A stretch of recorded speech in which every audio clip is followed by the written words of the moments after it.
Hello and welcome to Nilkantamoni channel. ঢ্যাঁড়স দিয়ে শুটকি কখনো কি খাওয়া হয়েছে? যদি না খেয়ে থাকেন তবে রেসিপিটি আপনার জন্য। ঢ্যাঁড়স আমরা কম বেশি সবাই ভাজি খেয়ে থাকি, কিন্তু বেশি তেলে যখন ঢ্যাঁড়সটা ভাজা হয় তখন তার পুষ্টিগুণ একেবারেই থাকে না। তাই ঢ্যাঁড়স ভাজির পরিবর্তে এই রেসিপিটা হতে পারে অন্য আরেকটি ঢ্যাঁড়সের পারফেক্ট রেসিপি। এই জন্য প্রথমে একটি ফ্রাই প্যানে হালকা সয়াবিন তেল দিয়ে আমরা ঢ্যাঁড়সটাকে ভেজে তুলব, যাতে করে ঢ্যাঁড়সের যে লোডটা থাকে সেটা চলে যায়। ঢ্যাঁড়সে থাকে প্রচুর পরিমাণে ফাইবার, যা হজম ভালো রাখতে সাহায্য করে। এছাড়াও রয়েছে ভিটামিন সি ও অ্যান্টিঅক্সিডেন্ট। নিয়মিত ঢ্যাঁড়স খেলে কোষ্ঠকাঠিন্য থেকে মুক্তি পাওয়া যায়। আমি 1 ফুড কাপ হলুদের গুঁড়ো এবং 1 ফুড কাপ লবণ দিয়ে ঢ্যাঁড়সগুলো ভাজি করে নিব। ঢ্যাঁড়সগুলো সম্পূর্ণরূপে নরম করে নেওয়ার দরকার নেই, 50 থেকে 60% কুক করলেই হবে, যাতে করে এর লোডটা না থাকে। আর অবশ্যই খুব বেশি তেলে না ভেজে অল্প তেলে ভাজার চেষ্টা করবেন। কম ক্যালোরিযুক্ত হয় ঢ্যাঁড়সকে খুবই স্বাস্থ্যকর খাদ্য হিসেবে গণ্য করা হয়।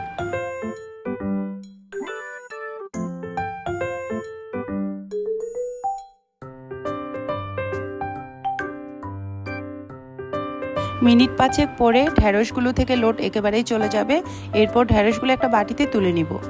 আর অবশ্যই ঢ্যাঁড়স ভাজি করার সময় এতে ঢাকনা দিবেন না। যদি ঢাকনা দেন তাহলে লোডগুলো সহজেই যেতে চায় না।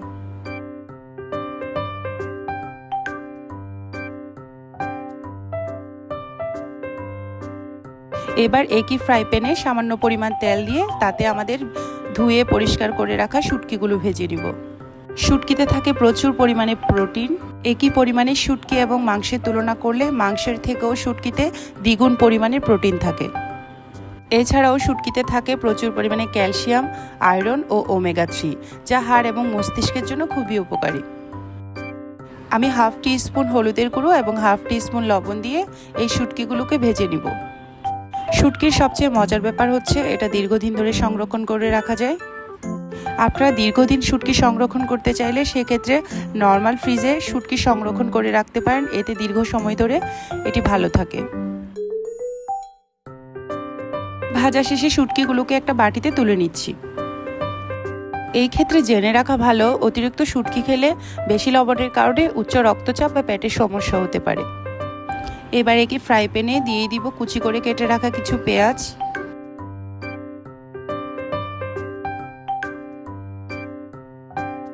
দিয়ে দিচ্ছি 4টা কেটে রাখা কাঁচামরিচ ও একটা ছোট ছোট পিস করে কেটে রাখা টমেটো। শুটকির তরকারিতে অবশ্যই টমেটো ব্যবহার করার চেষ্টা করবেন। টমেটো ব্যবহার করলে শুটকির স্বাদটা অনেকটাই বেড়ে যায়।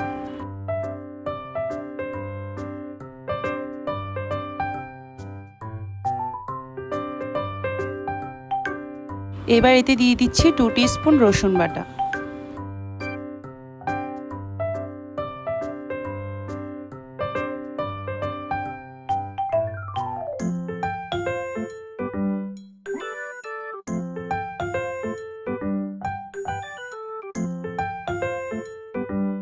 তারপর এতে দিয়ে দিব পরিমাণ মতো লবণ এবং পরিমাণ মতো হলুদের গুঁড়ো।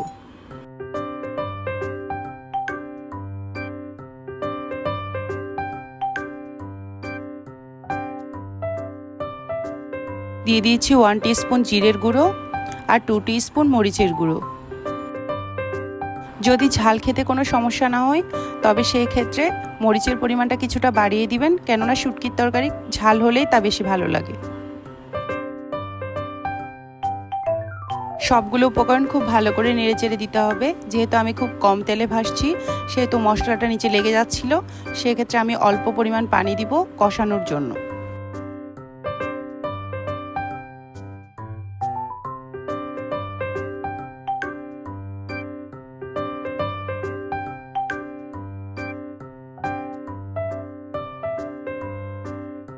মিনিট 5 এই অল্প পানিতেই মশলাগুলো খুব ভালো করে কষিয়ে তুলতে হবে।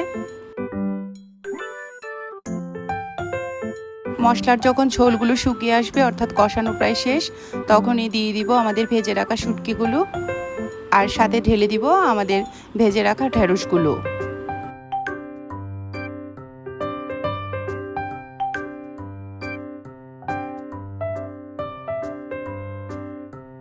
সবগুলো খুব ভালো করে ওলট পালট করে মিক্স করে নিব।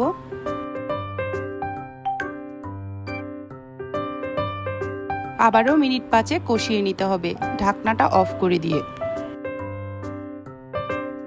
5 থেকে 6 মিনিট পর যখন কষানো শেষ হয়ে ছোট ছোট বুদবুদ তৈরি হবে, সেই সময়ে আমরা যোগ করে দিব পরিমাণ মতো পানি।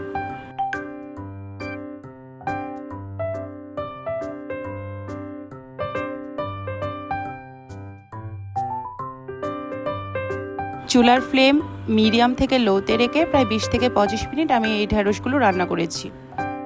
নামানোর আগ মুহূর্তে যোগ করে দিচ্ছি কিছু কেটে রাখা ধনেপাতা। বেশ, আমাদের তৈরি করা শেষ ঢেঁড়স এবং শুটকির পারফেক্ট রেসিপি। সঠিক পরিমাণে ও স্বাস্থ্যকরভাবে রান্না করলে ঢেঁড়স এবং শুটকি দুটিই স্বাস্থ্যের জন্য খুবই উপকারী। ভালো লাগলে সাবস্ক্রাইব করবেন। পাশে থাকার জন্য ধন্যবাদ।